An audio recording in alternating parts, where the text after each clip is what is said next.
Aisha waxay leedahay rasuulka sallallahu alayhi wasallam sidoo haweenkii salaatuleel ugu taagan yahay ay gumadiis barar jireen waliba ay dildilaac jireen markaas waxaan dhigi jiray tiri rasuulka ilaahay maxaa sidan isku gelaysaa ilaahay subhanahu wa ta'ala ku cadeeyay yani dambiga hore kii dambi ku dhaafay markaas wuxuu dhigi jiray tiri afala akuna abdan shukura yani miyaanan ahayn adoon ilaahay subhanahu wa ta'ala ku shukrinaa yani nicmada inta la eg oo yani ilaahay subhanahu wa ta'ala siiyay miyaanan ku shukrinin.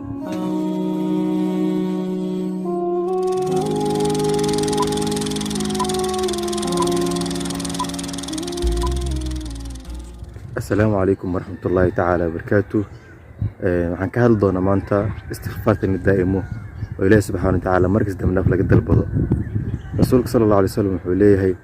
yaa ayuha an-nas tuubu ila Allah wastaghfiruhu inni atuubu fil yawmi atamarra. yaa ayuha an-nas dado tuubu ila Allah Ilaahay subhanahu wa ta'ala toobad keena wastaghfiruhu damna dalbada wa inni aniga uu leeyahay rasuulka sallallahu alayhi wasallam atuubu toobad keena fil yawmi maalinka 100 marra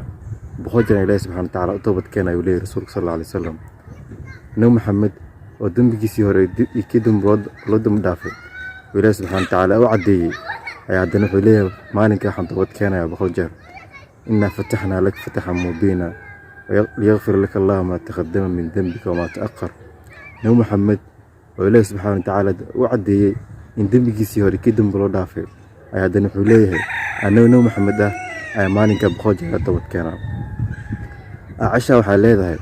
rasuulka sallallahu alayhi wasallam sidoo haweenkii salaatuleel ugu taagan yahay ay gumadiis barar jireen waliba ay dildilaac jireen markaas waxaan dhigi jiray tiri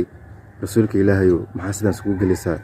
ilaahay subhanahu wa ta'ala ku cadeeyay yani dambiga hore kii dambi ku dhaafay markaas wuxuu dhigi jiray tiri afala akuna abdan shukura yani miyaanan ahayn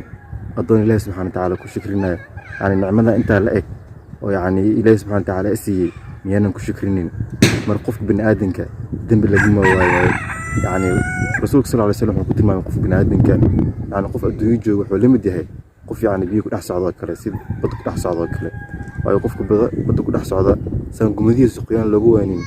yani qof adduunyo jooga dambi lagu waayin marka waxa la rabaa mar ilaahay subhanahu wa ta'ala in loo toobad keeno oo ilaahay subhanahu wa ta'ala dambi laga dalbado. السلام عليكم ورحمة الله. هل لك سر عند الله بينك أنت وبين الله هل لك صدقات تخفى لا يعلمها إلا الله.